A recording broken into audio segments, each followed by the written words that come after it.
Appreciate it. Thanks for the great welcome here at Yavapai County. We've been out countless times over the past several years, and with Sheriff Waugh and now with Sheriff Masher. I just wanted to tell you, if you remember nothing else, yes, I am running for Congress, but I want to tell you about your sheriff, Scott Masher. He is a good and decent man, and he's a great sheriff. 28 plus years in law enforcement, and I don't think he has an opponent, does he? Yes. Not yet? Well, somebody's talked about running. Two people have talked, but they haven't. All right. Voted. Well, I just want to let you know that he's well respected throughout the state of Arizona. And he's a good sheriff, a well-respected law enforcement leader, and he's now the president of the Arizona Sheriff's Association. And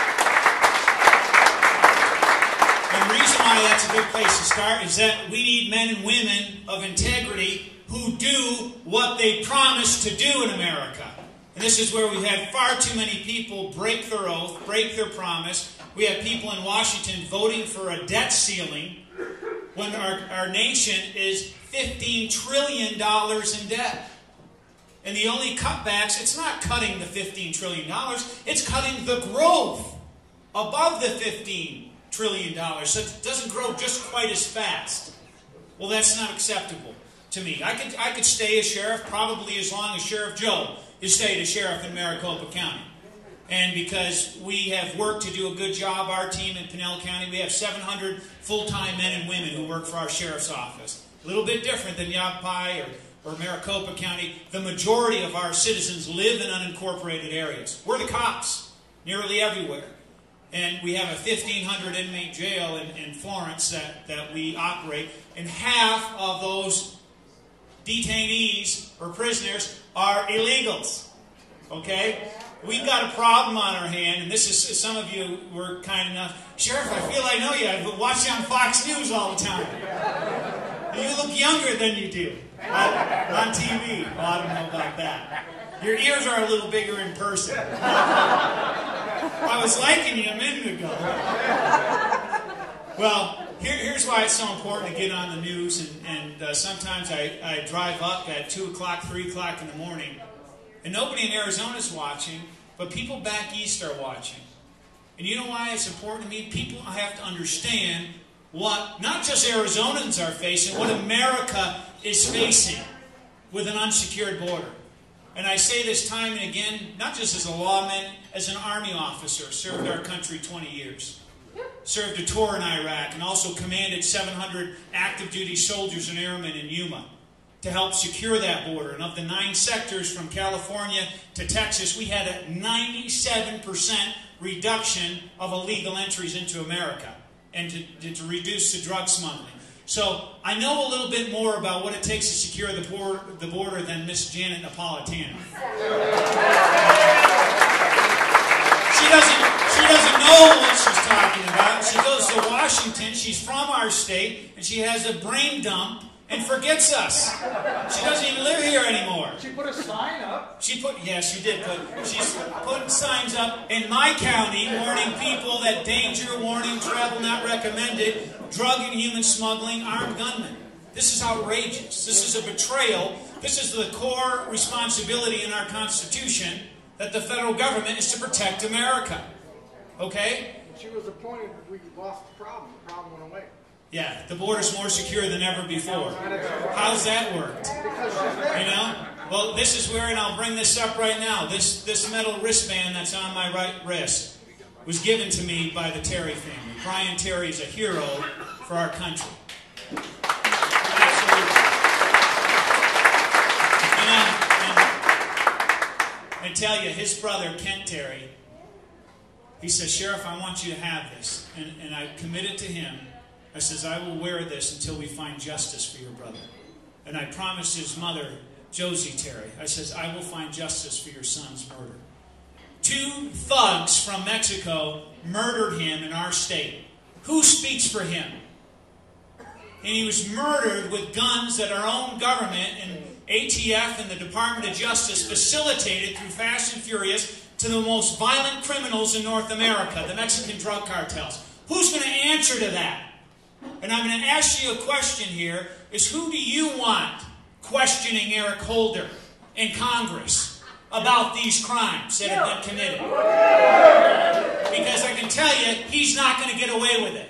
Him and all these other people, the leaders of Mexico are even screaming. 200 to 300 people in Mexico have been murdered by these 2,000 guns that came from our state, law-abiding, rule-following gun dealers who were told, say you're the gun dealer, and you had a guy come in, there's a guy, and I've talked to these gun dealers, and he wants to buy 10 guns, AK-47s, in cash. And you know the guy doesn't have a job. That's a clue. That's what we call in law enforcement a clue. Something's not right here.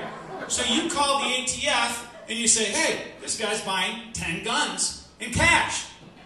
And you know what they told the gun dealer? Sell them. Sell them the guns. We're tracking them. Guess what they were tracking? Nothing. They weren't tracking anything. It was a big lie. And that's their only defense. Folks, 2,000 guns, they weren't given to the regular criminals, we'll say, in Phoenix. Which we've got some bad people that are criminals that are out there committing felonies after felonies. There's just no boundaries for these people once they start. These were the most violent criminals who cut people's heads off for a living. 43,000 people in Mexico have been killed in the last 4+ years. They've killed 11 mayors. We have council members and supervisors. And Pam, one of our other elected officials, Pearsall. We've got elected officials. They've targeted elected officials. 11 mayors were murdered last year. Police chiefs have been murdered. Judges have been murdered. And say you're the judge.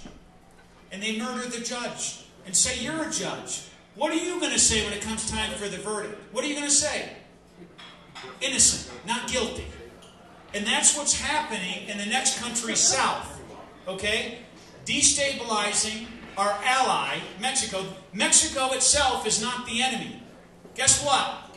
They're Arizona's #1 trading partner. And enough of us aren't saying that. We have to understand the complexities of these issues. I don't mean to knock you off the throne, Senator Pierce.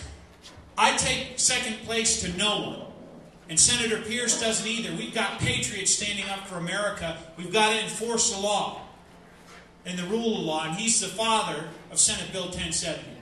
But when we're enforcing the law, me and my deputies, and we're trying to fight these cartels, we can still see Mexico in the light that they are. They're our #1 trading partner. They're not our enemy.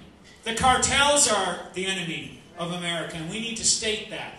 How are we going to war all over the world, bombing Libya, and what was the reason? Our council members, do you remember the reason that you might have heard President Obama, who is the commander-in-chief as well, so he states the mission? What was the reason that he gave to bomb Libya? Do you remember?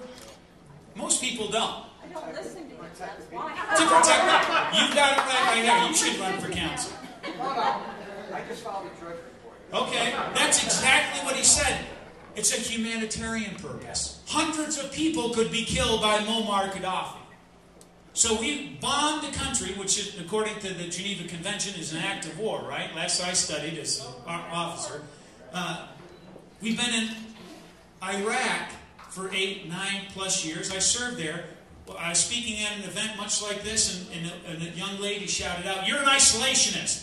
Because I started to say all this, I said, "Ma'am, I've served a tour in Iraq. I'm not an isolationist. We've been in Afghanistan for a decade plus. Oh, by the way, how much have we spent? Do you know in Iraq? How much money have we spent? Take a guess. 900 million? Now the estimates are $1 trillion plus because of the costing and the projections. Because it's not just the cost of money. Thousands of our most precious commodity are our sons and our daughters. We have spent the blood of our American service members in this country. Okay? Yes. $1 trillion plus.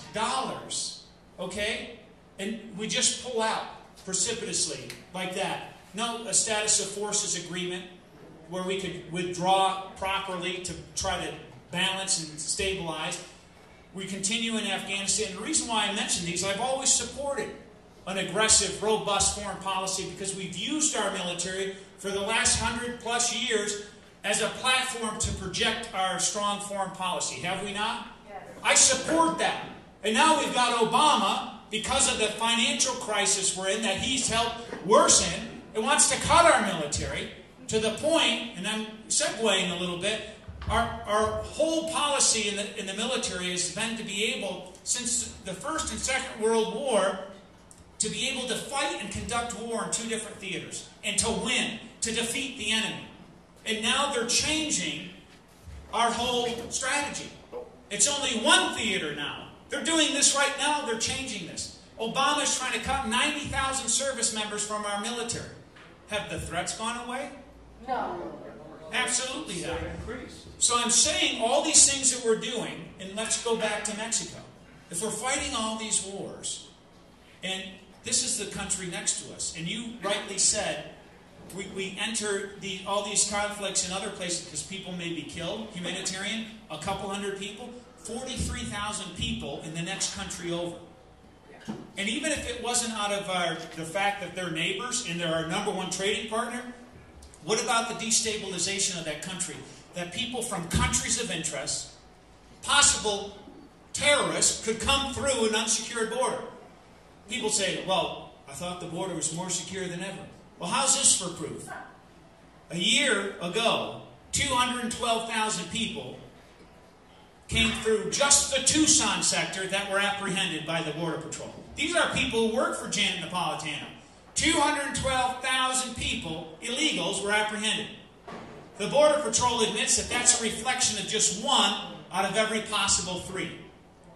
That's not a good record of success, is it? And then we prosecute the guys that are trying to stop us. And we prosecute the guys that are doing their job, right? How are things that turned up on its head?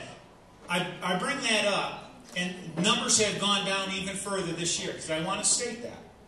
And they're making it like, golly gee, look at what we've done. Yet they don't talk about the economy, the fact that there's communities in Pinell County that have 21% unemployment. That families are hurting. There's a lack of jobs and a lack of a magnet to draw these people. Maybe that could be a reason. But they like to say that violent crimes have gone down 50 miles all along the border. And a reporter stuck a microphone in my face. Well, how can you contradict that, Sheriff? And I was like, violent crime and these major uniform crime statistics for Part 1 crimes, the most violent crimes, have gone down in New York City by more. And Seattle, Washington, and Boston, Massachusetts. So they're using these figures to try to prove what they've done has worked. And these are only temporary fixes, folks. They're flooding, and I always refer to our heroes in the Border Patrol. Do you ever hear me on TV talk about our Border Patrol? And I say our heroes in the Border Patrol.